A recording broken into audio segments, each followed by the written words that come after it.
Laat maar gewoon.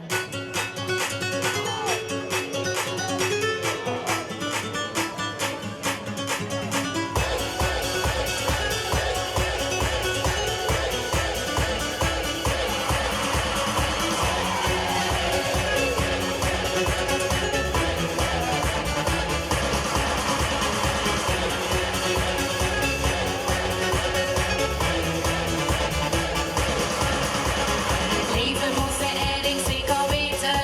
Ga genoeg genieten en leef vandaag voor dag. Wat geweest is, kunt ze beter kon vergeten. Blijf optimistisch, wat ook gebeuren mag. Dus zitten ze geven op elkaar.